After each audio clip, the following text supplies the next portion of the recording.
Hey, everybody. Before we get into the show, I ask everyone take a moment of silence with me.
For those who aren't aware, I am a native New Yorker born and raised. The events of September 11th, like a lot of New Yorkers, are forever affecting me, forever burned in my memory, and changed me in very. Actually, I wouldn't be doing this show today if it weren't for September 11th, believe it or not. I'll explain all that as we prepare a new format for the show. We're going to go ahead and we're going to start our opening. We'll be right back, and I'll explain the new format of the news moving forward. And we'll talk more about how September 11th has affected me and led me to even being the host of this show a little later in the show. For now, just want to send out my condolences and definitely I have not forgotten. Comic Book Advocates is not forgotten, and we will never forget. And we will continue to celebrate freedom despite the events of that day. And we will not let that stop us.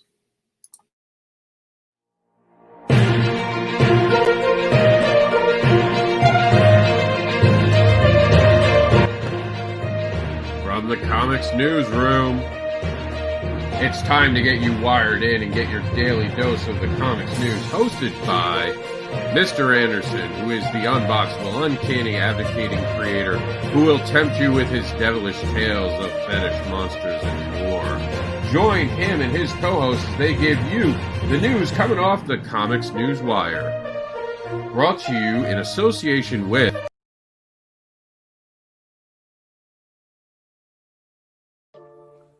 subscribe to IndieVolt.com to recharge your fandom and to get an education. Be sure to check out all of the IndieVolt programming on the Nines with hosts like Randy Zimmerman, The Kid, Varian Grant, The Indie Princess, with more hosts and shows to come. ComicBookAdvocates.com is the global digital Comic-Con, but it's more than that. And you can be more too. Be more than just a fan. Become an advocate for comics like ComicBookAdvocates.com is for their creators, for their crowdfunding, for the very books they're creating, because we love comics.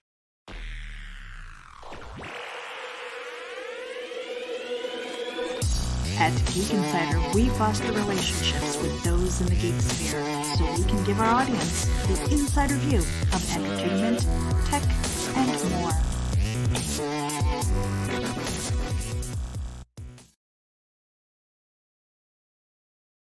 All right, everybody, here we are. I'm just going to do a mic check real quick. And here it is, Cat Dead and Supermom in the background.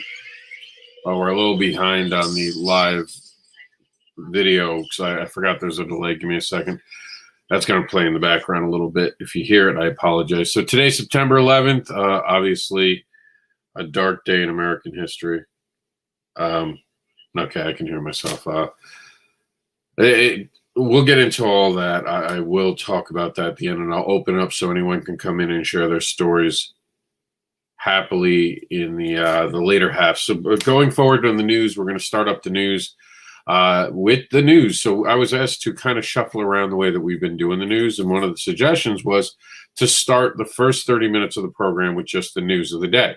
and then spend the other 30 minutes with opinions and interviews and such like that. So outside of breaking news that will stop the normal momentum of the show, the first 30 minutes of the show from now on will be geared towards all the news that is making. We won't be taking many bumps. If I take a bump, it'll either be to clear my throat or to quickly run and do something for whatever reason. Other than that, we're going to go through the news. So with that in mind, today is Casual Friday. So with that in mind, I am wearing this shirt right here for Southwest Florida Space Con, and I'll explain why in just a few minutes if you stay with us. But I am your host, the one, the only, the OG indie advocate, Mr. Anderson, except no knockoffs. Anyone can be an indie advocate, but not everyone can be like me, the original indie devil, which is what I do by night, and by day I advocate for anyone who's creating comics and comics themselves. Very proud to be a comics advocate and a comics devil, and I'll be bringing you the news today. And I'm going to sneeze, so bear with me 1 second. Oh, excuse me. Damn allergies. They're cutting grass outside, so now I'm getting a little bit of the allergies. So we're going to head over right into our indie news section, which is brought to you by Comic Book Advocates Network. Subscribe today, and if you're a creator, make sure that you put in your books. And then on Facebook, of course, you just have to like the page, and then that'll do it. Or no, you have to join, since it's a group. I'm sorry. That's a group. You'll have to join it. But then you'll be able to put in your information. If you put your information in there, we can bring it onto our site and feature it as part of the news. Because when you join that, you instantly give us permission to do that. If not there, you could always find me on social media and share your work with me on social media.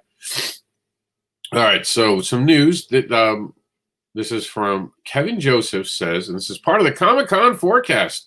A very rare time we're actually going to be able to feature the forecast, which is usually a Thursday feature, but since it's 2020, here we go. We put it on Friday. I'm going to be at Scout Comic Headquarters this weekend. That is in Cape Coral, Florida, by the way.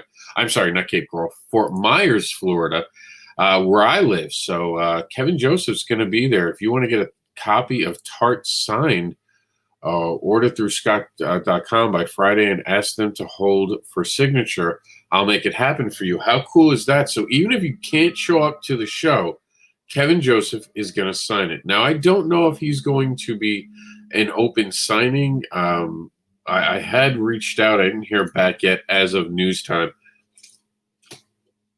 whether or not this has anything to do with an event or if this was just him going in to talk to the bosses and signing some copies of Tart for you guys.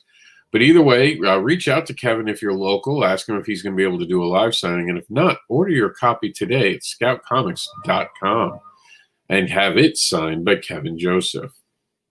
And then tonight, something new, something lighthearted. So you guys all know that we have The Devil's Advocate, which, by the way, this week, The Devil's Advocate is back on at 9 p.m. It's 16 pages a comic book or a flyer. How important are page counts as we dedicate The Devil's Advocate throughout the fall season to fall in love with the industry standards? So all of the fall, and I know we're not officially in fall, but we're so close.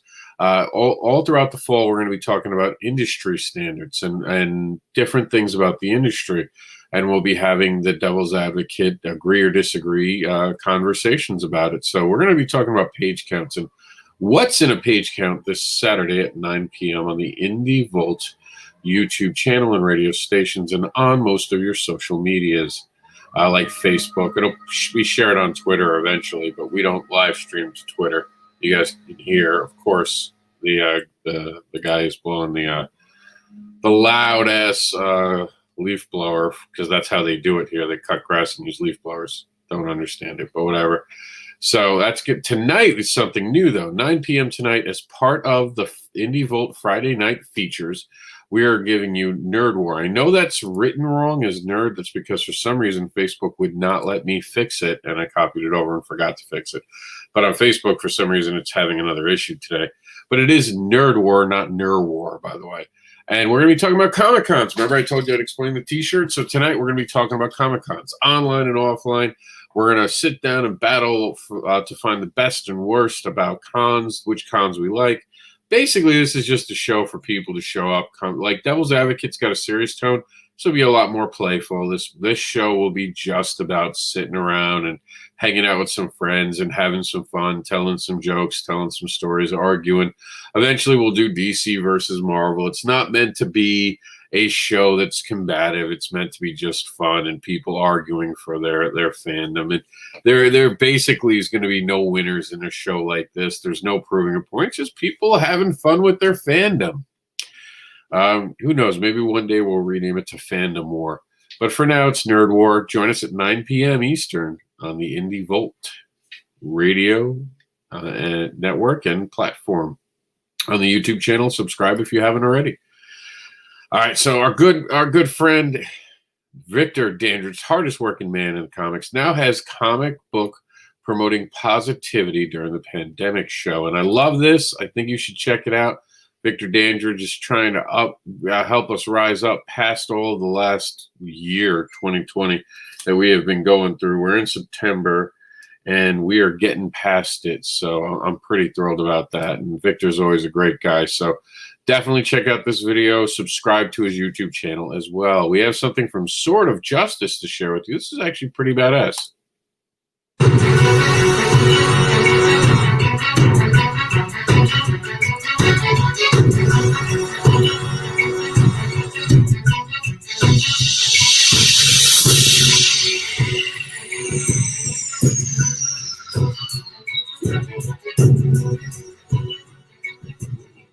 Is no longer what he was. The years have passed and humanity finally got what he wanted. Ruin the planet, but establish colonies very far from here. But planet Earth always finds a way to survive. The planet is now divided into different tribes. Some have managed to keep some of the old technology, while others have returned to the Middle Ages and now live as barbarians. But make no mistake, mankind remains the same. Hatred, violence, barbarism, and pestilence continue to be propagated in the womb of the terrestrial civilization. It is time for justice, to bring order out of chaos, as word, this word of justice. So that's Sword of Justice. Pretty cool. I really dug it. I will probably wind up sneaking that into the backer report when we have the backer plus show go on, and we'll share it with the fans as we play it if they haven't done it already. I think that they might put that up on Kickstarter. If not, I'll send them out a message telling them we think they should. So Roger Bonet Martinez gives us a look. This is the few weeks to finish the Beast War Commandos crowdfunding campaign. Don't miss it out and sponsor the most brutal crowdfunding. And take a look at this art. How awesome is that? Really digging the art, and definitely something you should check out. And that's on Indiegogo.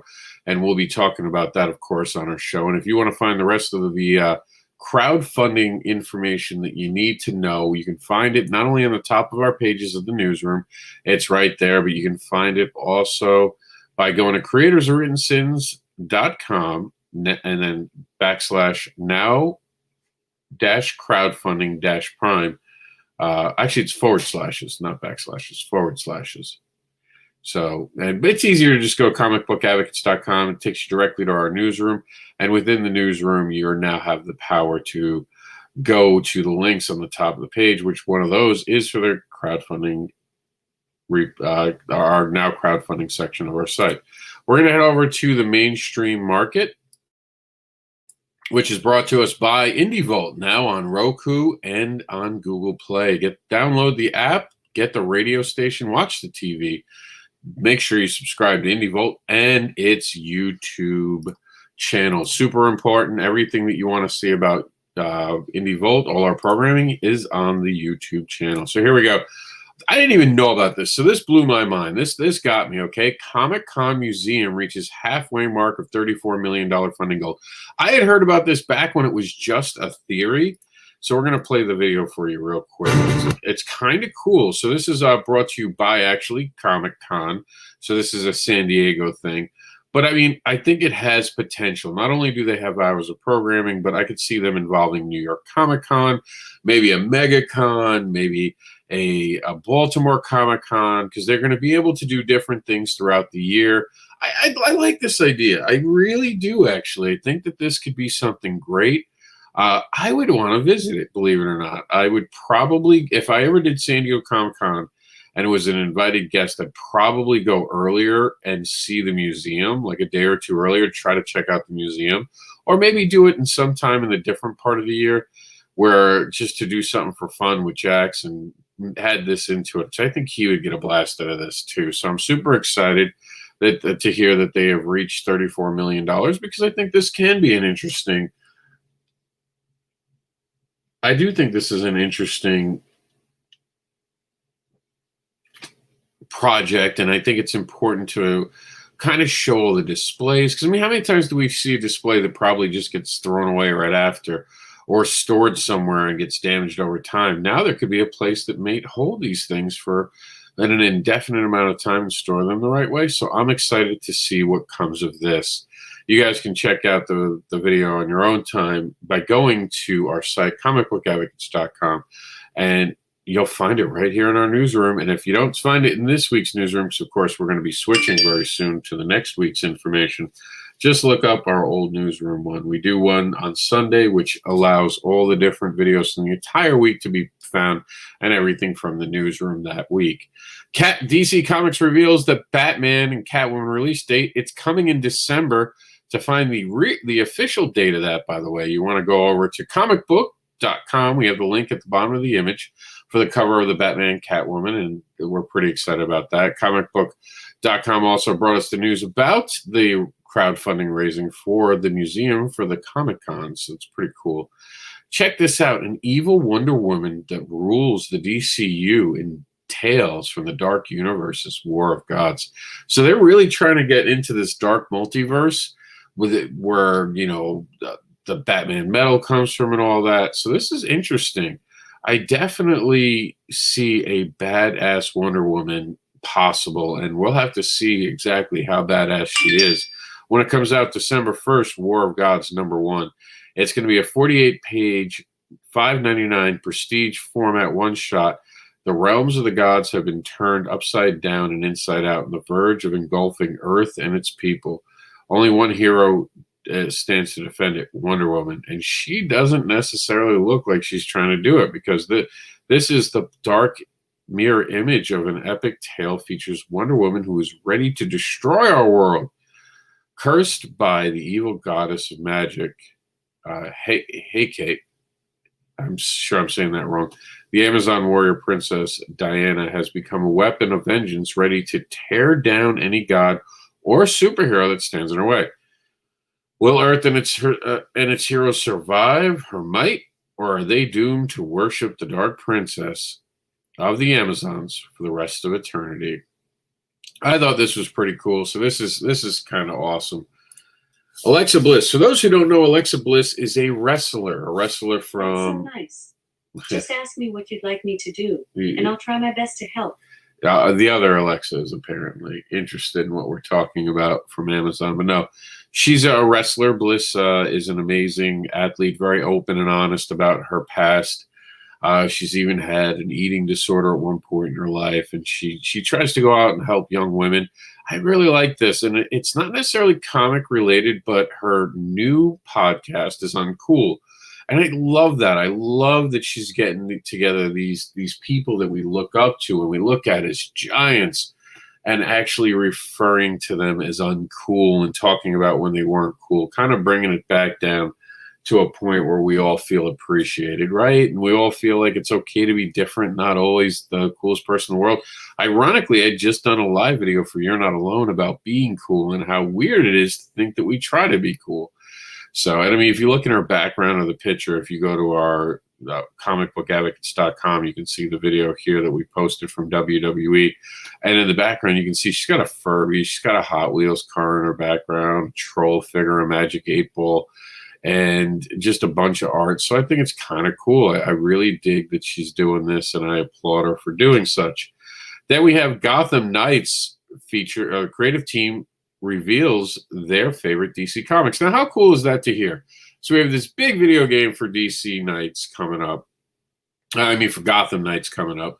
And they're talking about what inspired them. So I always like to hear that when it's obviously when someone's a comic book, writing a comic book, they've done research. But when you are just having like someone take it over, make a movie, do something like that, and then we have it be just something that they're borrowing, it's kind of weird.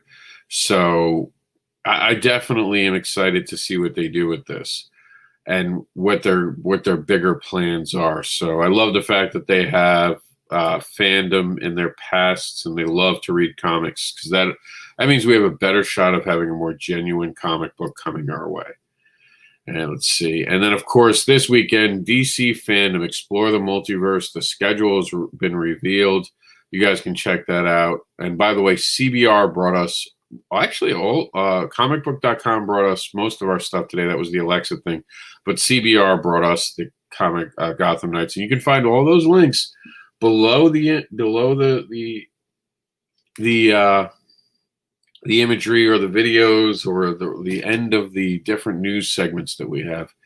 So DC Fandom is going to be what to watch and comics. So this is going to focus on the TV aspect much more so than last Fandom, and comic books. So this is pretty exciting. I'll be tuning in all weekend, and this is brought to us by AppetiteComics.com. And remember to be kind and share. And this show is brought to you by Geek Insider, Indie Volt, and Comic Book Advocates. And over the weekend, we'll pick the top headlines for this week, and that'll be featured on Geek Insider exclusively. While we will show the different headlines in our week wrap-up thread, we will not tell you why we picked what we picked. That'll be exclusively for Geek Insider. So make sure you're checking out Geek Insider. And on our way out of our news block, here it is, comicbookadvocates.com.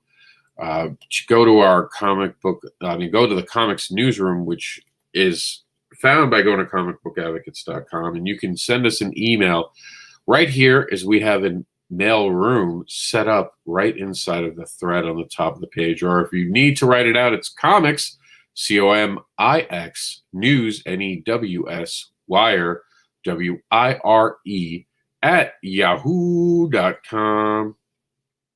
That's why I still have Yahoo, just so I can say that. And please consider subscribing to Comic Book Advocates so you can be more than just a fan. You can become an advocate for comics. Become one of us on comicbookadvocates.com by subscribing. All right, so Meredith says good morning. So that wraps up the news. So at this point, we would switch our gears. We'll be doing, if there's no more news or anything like that, we'll switch to commentary. We'll be talking about anything else. We have 8 minutes, so I might play a couple pre-planned ads and have you, and before we get into it. So one of the things I do want to play for you guys right now, because we haven't done it yet today, so we're going to do it. We're going to pick our crowdfunder of the day, and we do this every day on the show. So we'll probably wind up doing it at the end between what is usually the editorial pieces, meaning there's more than fact, there's also opinion put in it. The first part of our show will have very little to do with opinions, if opinions at all, other than saying like we're happy to see it or something like that. While the second half will be probably pretty opinionated. And of course, we want to congratulate Gamal Hennessy for successfully funding this week with his industry book, The Business of Comic Book Creating. And I don't think that's the exact title, but he did fantastic. So we're very happy for him. And remember that the power of a single dollar goes far. Just one single dollar can help make dreams come true. Every dollar is a declaration of support and belief. It helps the creators and the team behind them continue to create. Help create new worlds, $1, and keeps creators creating. All right, so today's project, there's so many great projects to pick from, right? There's just, the hybrids, there's the Clive, there's the Major Holmes and Watson, there's the Saw, there's the Shark of War, there's Beast Commandos, There's John the Animator, which has already been featured. There's Freak Show. But I think we're going to go with the House of Bob because we haven't shown this on the program yet. We haven't gotten to get to it. We really haven't gotten to talk about it. It was featured on Freaky Friday, but hell, if I ain't going to have it featured here on the news as well. This is a erotic furry sketchbook. Don't worry, this is semi-safe for work. I mean, you might get a couple looks, but you're safe to watch this at work.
I don't know why that got louder as it went, but it did. And here we go. House of Bob, Volume 1. You can find that. That is our pick for the day. So it's going into our chat room right now. And, of course, it'll be put into the links later on. So we're going to go ahead and we're going to – and I saw someone had said that there was a little bit of technical difficulty on Facebook, but what do you expect? It's Facebook. So I'm going to send out a link. Anyone can come in and talk to us. Before we start the part of our program where we talk about opinions, let's wrap up our week real quickly. But before I can do that, because it will be opinion-based, I do have to give the warning. What's the warning? Well, just watch and you shall see.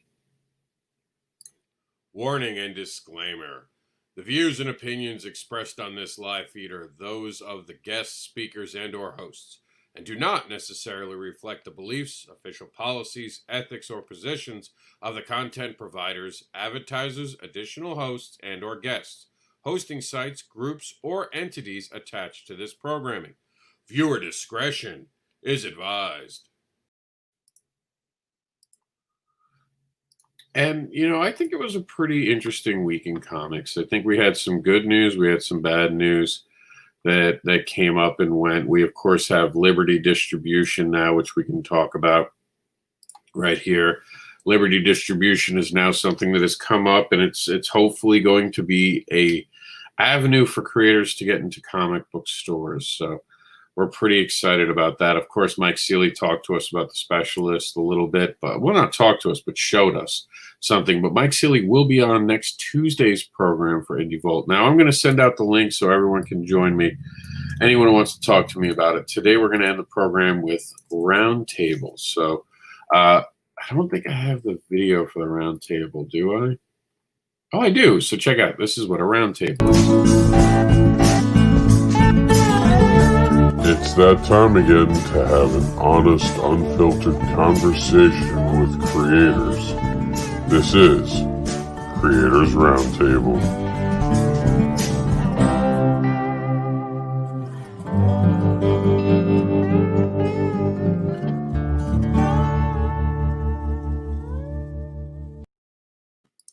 Now, you are all welcome to join me in a roundtable. I like this week also because of the fact that there's been a lot of positivity. You know, yes, we're ending on September 11th, but hey, here's one thing that we don't think about enough.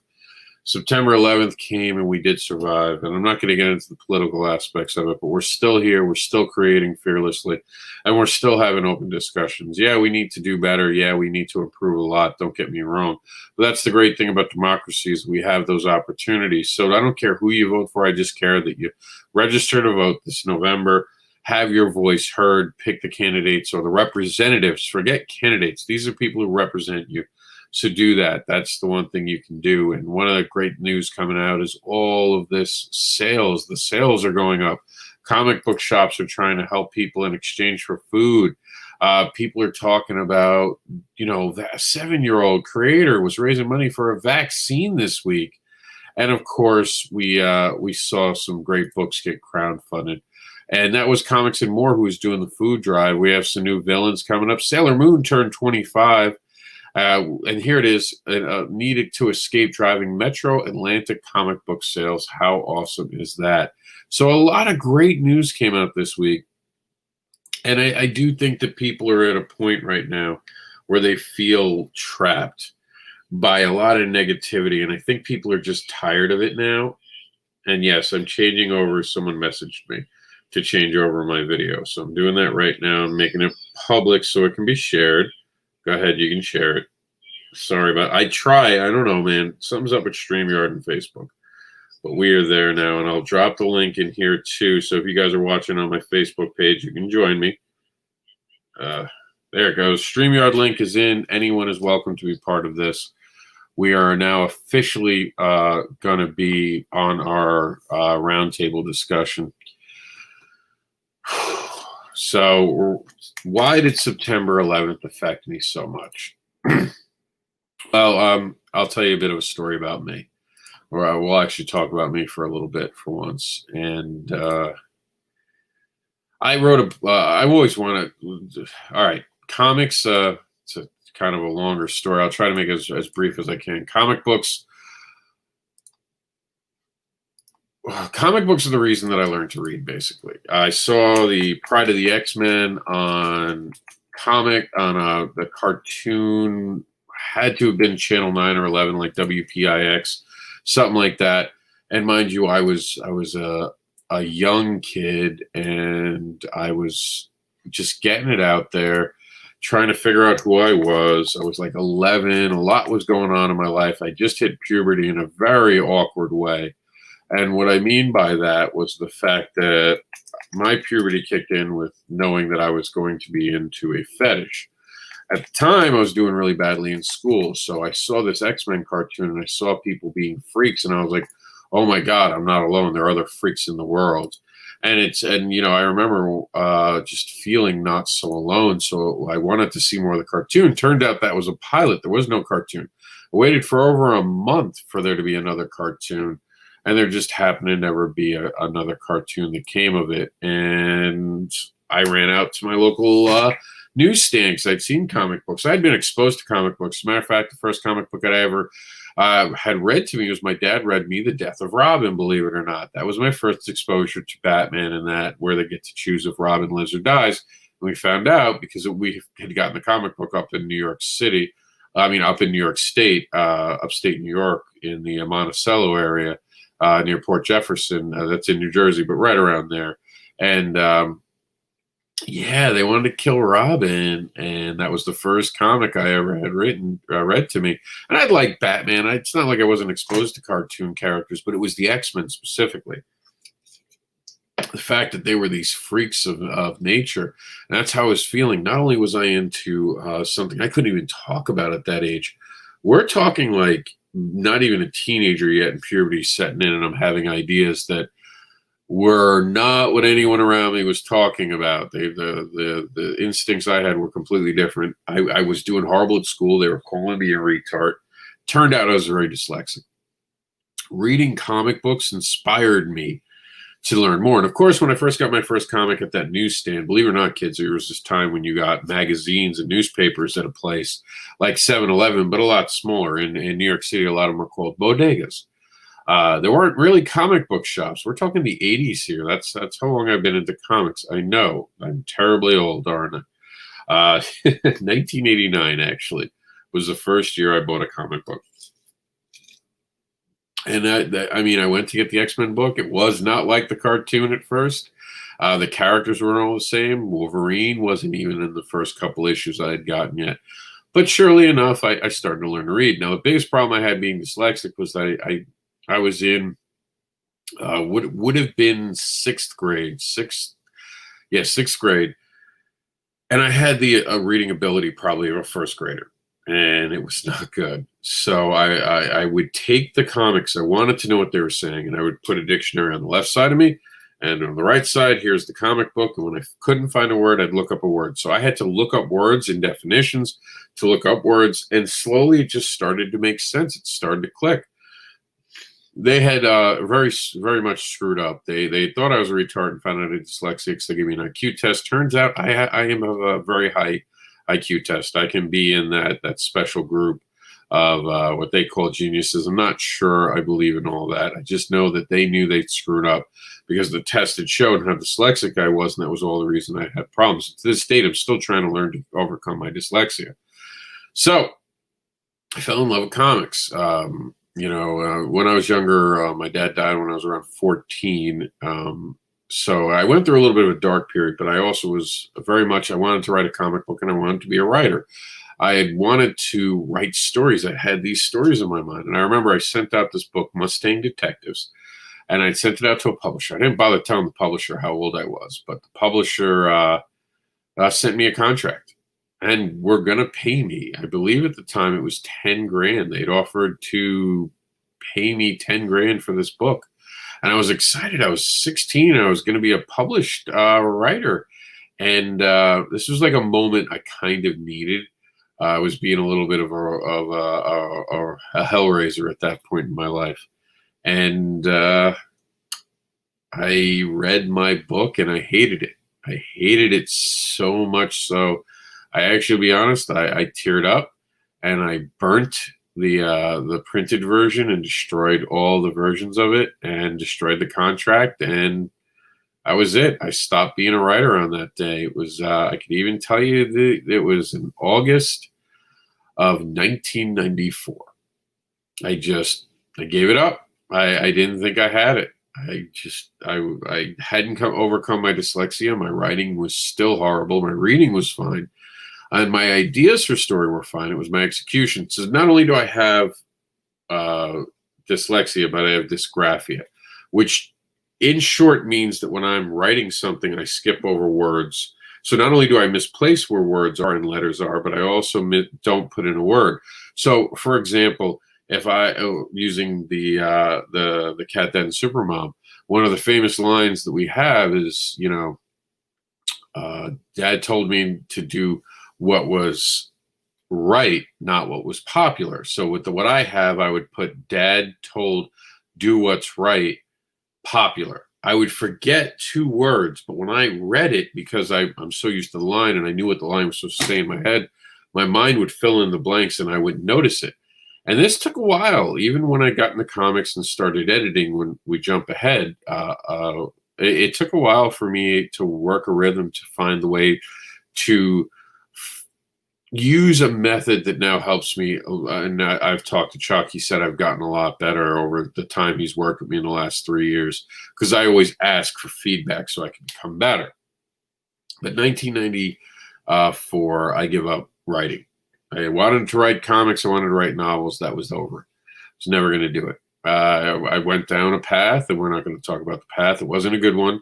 More trouble than I should have ever gotten into. Nothing so serious that I have to worry about anyone looking for me now, but enough of stuff that I just look back at it like what an idiot, angry little kid I was being. And then around, and I was an alcoholic for a while too.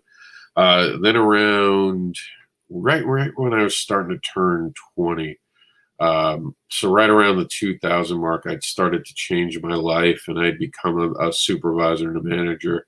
And by 2001, I was really starting to take control and grow as a person.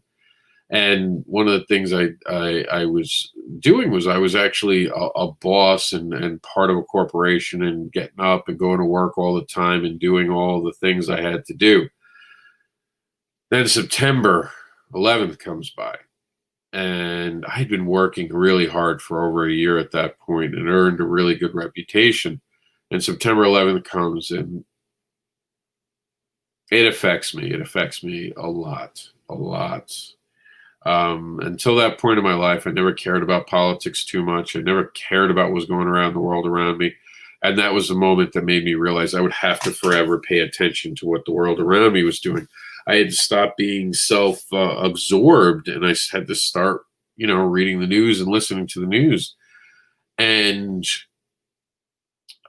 for a year, a story came up in my mind. Like that creative side of me had never fully gone away, but now it was screaming at me to write down this story.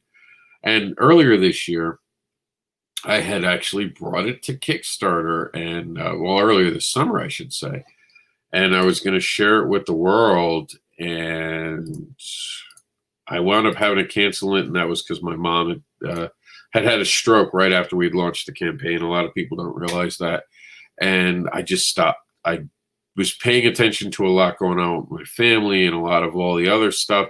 I wasn't promoting it. Very few people knew at first what was going on because I didn't know how to handle it. We didn't know if we were going to try to rush to New York. We were trying to find out the laws because, again, 2020. And we'd spent, this was always supposed to be just a quick 3-week campaign. And, July 27th, it goes on Kickstarter, I believe. My mom had the stroke August 1st or 2nd.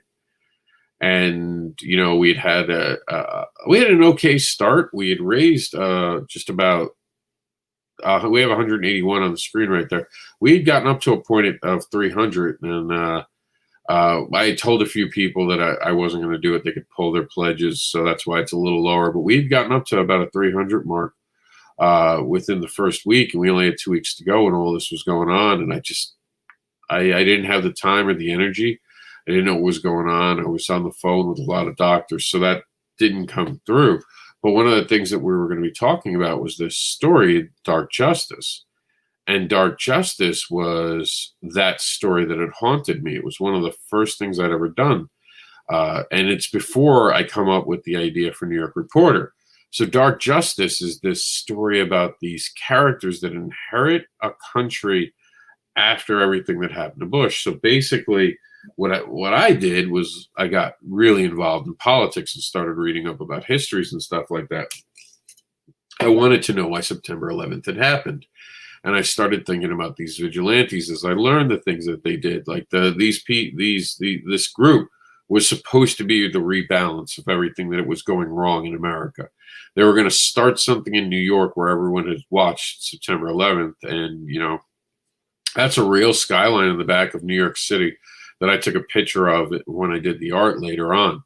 So this is all the way in 2002. I start talking about doing a comic book. And of course, this is right around when I'm getting into comics again, because for a while I had given up collecting comics. I was a teenager, and back then it wasn't cool to have comic books, and I was more. I was also busy, hanging out a lot more, and again getting into stupid little trouble that I shouldn't have been getting into, and doing things I probably shouldn't do, like being an alcoholic before 21. So, I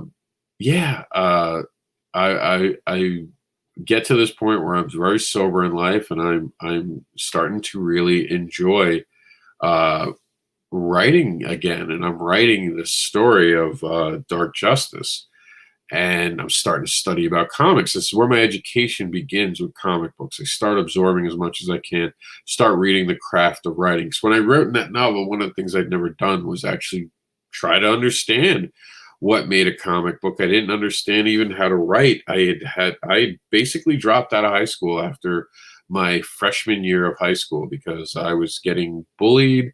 I was having problems with my dad being no longer around for me, and I was just in a bad place all over, having anxiety attacks, and I had had a problem at school where I'd gotten hurt and they were failing me, and I'd come up with a math equation, and despite it working, they were failing me on tests. Just very angry. So I completely had given up on all aspects of being a writer and never got the education. So 2001 to 2003, I start really hitting the books and wanting to write this. The more I'm watching, the more I'm getting the idea. 2004, of course, is an election year. I try to stop Bush from getting reelected, and he gets reelected. So 2004, these characters I know now are going to have to live in this world where Bush got reelected, and I begin to write. I have stories for them that go over, and they're ironic. You want to hear about ironic? Ironic is that they were supposed to inherit 2020. So all the way, I based it on the fact that 2008 was going to start when Bush leaves. I imagined the world getting worse.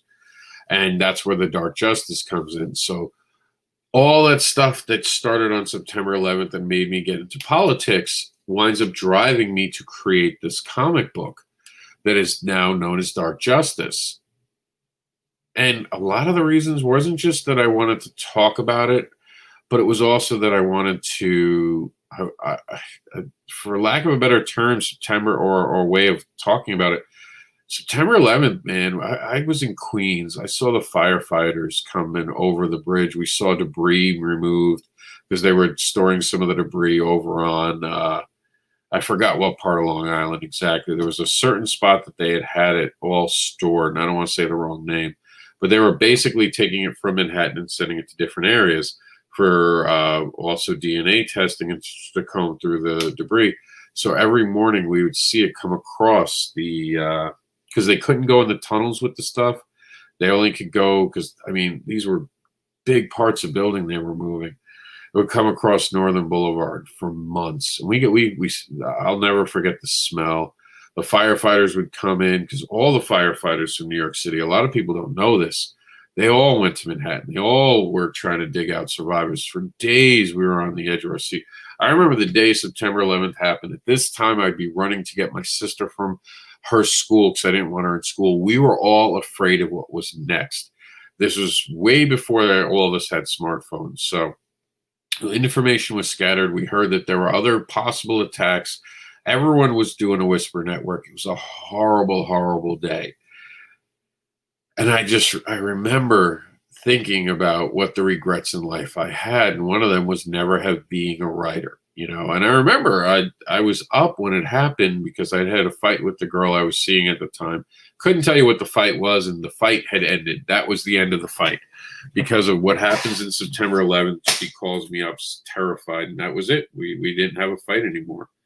And that was the kind of day it was. And I was working overnight at CVS at that point in my life. So I was the overnight manager. I didn't sleep the whole day. I couldn't sleep. I knew people. One of my workers was affected by this. We couldn't get in touch with everybody. It wasn't that easy. Again, phones weren't what they were now. We didn't know who was injured, who was possibly I knew people in the area, and we all did. We all knew someone who was going to be affected by it one way or the other. You couldn't get a subway out of New York City. They weren't allowing subways to be used. That's something you don't know if you're not from New York. On September 11th, mass transit basically stopped in a lot of ways because they were terrified to let anyone into that thing. There's all this panic. And I remember the next couple of days we all got to look, and I was at, I'll tell you the truth, we were one of the only stores in New York City to be open at CVS. CVS had decided to stay open for the week after, and everything starts getting slowly back to normal after a week. But for that first week, other 24-hour places closed. We stayed open. And I remember talking to my boss, Michelle, at the time. And I remember her telling me, she's like, we have to stay open because what if someone needs medicine? Because it was my night, and we already had a bunch of call-outs, and we weren't going to get our truck. We were supposed to get a truck. And I was like, why are we staying open? I don't get it. And she's like, I know, because, you know, she knew I was a very patriotic person. I love what America stands for. I love the idea of democracy. Because also I'm raised by immigrants who came over from the Ukraine. So this was like a heavy ass day for me. So she knew I was a proud American. She knew that I was reeling. She knew before she called me. Because I was like, are we going in? I was like, I haven't slept. I have been up all day. I was like, I don't even know if I can be a supervisor tonight. I was like, I'm exhausted because I hadn't slept from the night before. So I was going on no sleep now because I had been up. The girl I was seeing at the time, my girlfriend's over at my house, terrified of what's going to come next, to the point of shaking. And I remember that night, she would actually stay at my house because she was terrified, and like it was crazy because she actually not only stayed at my house but would stay at my house for a couple nights after that. She was terrified because where she had lived was closer to Manhattan, like almost a stone's throw, and everyone was afraid that they were going to do more stuff. all terrified. And it was just, you couldn't turn on a station in New York City that wasn't cable, that didn't have September 11th talked about it. Even USA Network had turned to everything about the day, September 11th, the event, and Ground Zero, and you couldn't escape it. So it was a rough week. And during that time period, one of the things that was constantly focused on was well, we can't let the terrorists win. We have to go out. We have to live our lives. And it was the first time I really started to think about what I wanted my life to be. Until that moment in my life, I had never cared about the path. I was becoming a supervisor because it turned out I was good at it. It was a way to make money and stay out of trouble. You know, other paths were probably dangerous for me. So I was trying to be a better person. But that was like a little bit of a goal. This gave me a goal that I wanted to be a storyteller. I wanted to write stories that changed people's opinions on things. And this is back 2002, 2003, as I'm starting to develop this. It's not cheap to print books. I don't think there was really print on demand, at least that I was aware of at that point. New York Comic Con is just starting at this point. It's not what it becomes. I'm telling you, such a different time period. But that's how far back I go in comics. Now, of course, I try to develop this. I spent a lot of time. You guys have never really heard of it because this is something that one of those projects you can never get done. But this becomes the driving force of me telling a story. And, you know, I still continue to get promoted in being the manager. I still take that serious. And I put comics into the back burner a little bit sometimes more than I should have in my past. But I never stopped studying it. I never stopped going to New York Comic Con to get refreshed. And then around 2000 and I want to say 11, the 10-year anniversary, I'm really mad at myself because I haven't gotten my comic book done. Been developing this idea for so long, but I haven't gotten it done yet. I start going, okay, we're going to change things. And I really start pushing it. And that's when I start doing the Kinko's copies of books. And that's when I developed the New York Reporter.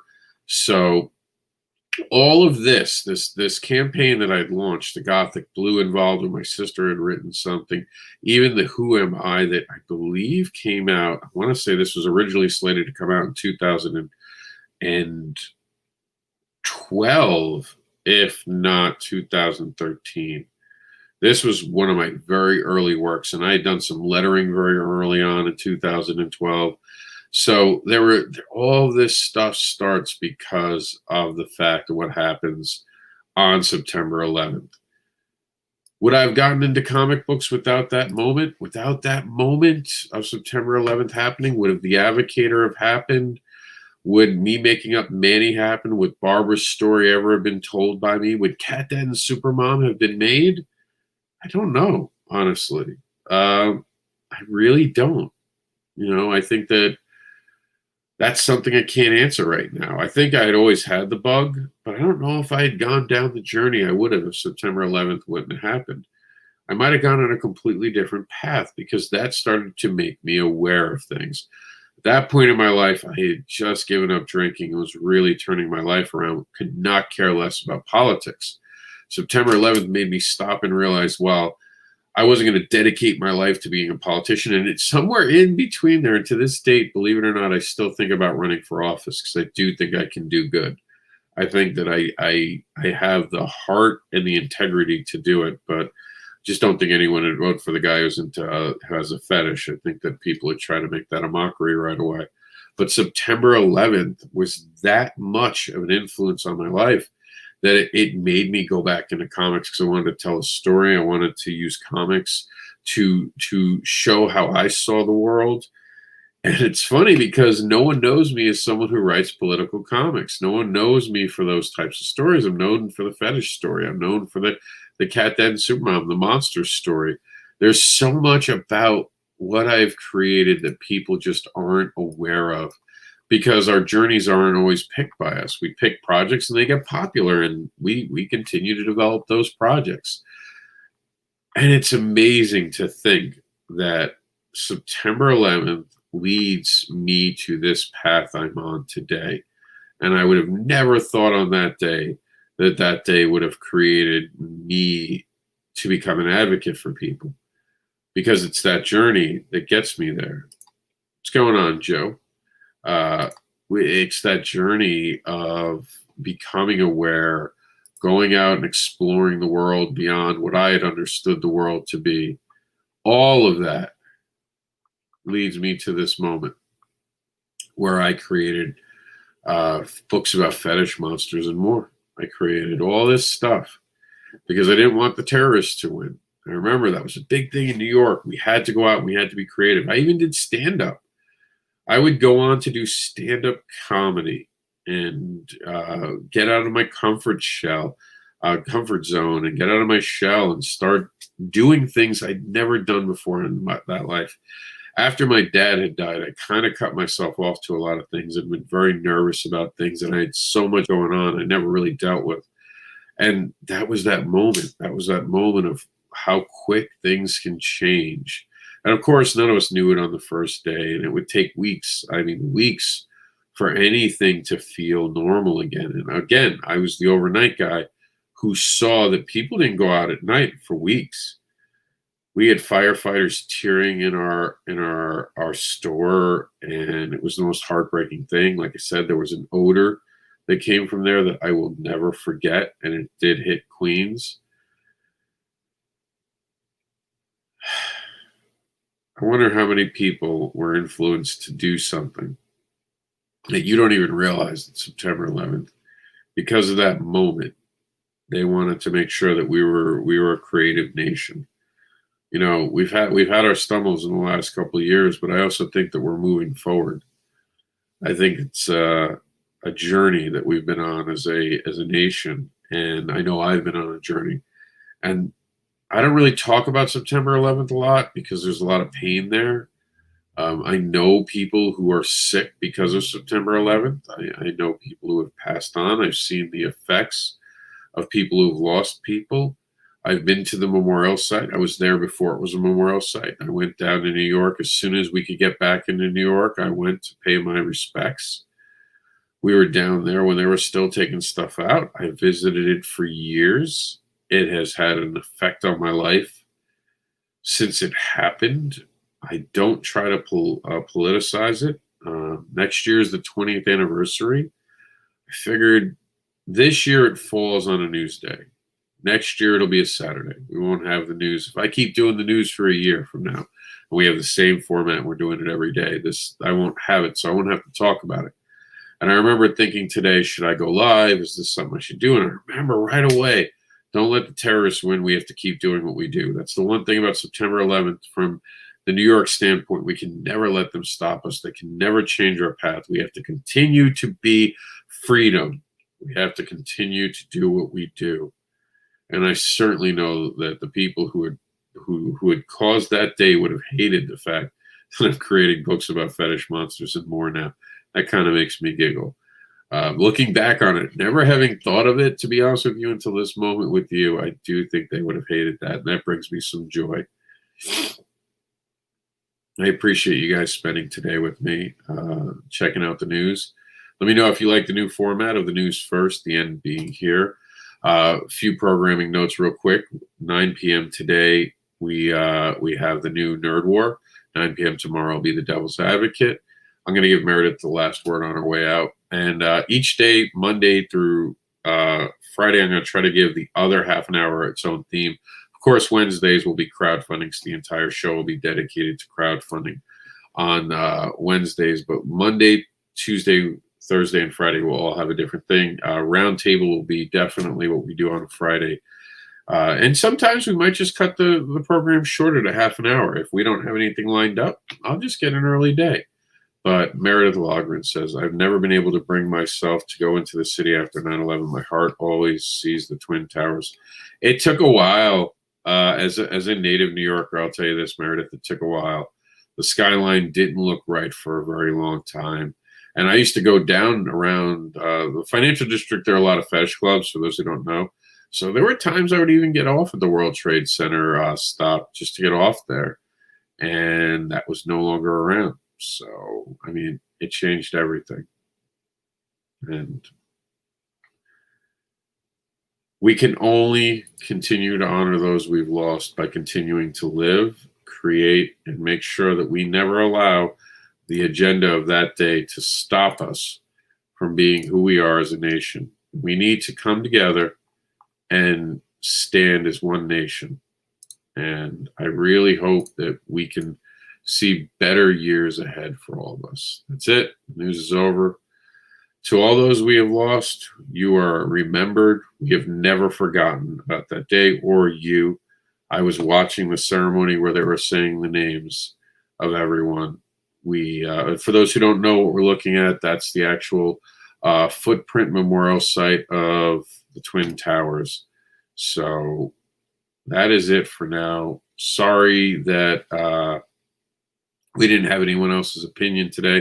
I would have liked to hear it. I know today's a tough day. I know a lot of people, a lot of my friends, we don't like talking about it. You don't really see a lot of New Yorkers. Like today is a bad day in New York because no one wants to talk about it. I didn't want to talk about it, but I wanted to address it and share something that was difficult with you all. And I hope you you appreciated the conversation today. But that's it. Today's always a difficult day for me, so I apologize if I don't seem energetic or happy today, but especially the morning of September 11th, because it brings back such imagery in my head. And, you know, I forced myself to sit there and listen to all of the names being read. So thank you for tuning in this morning. We'll be back on Monday with another edition of the CNW COMiX Newswire.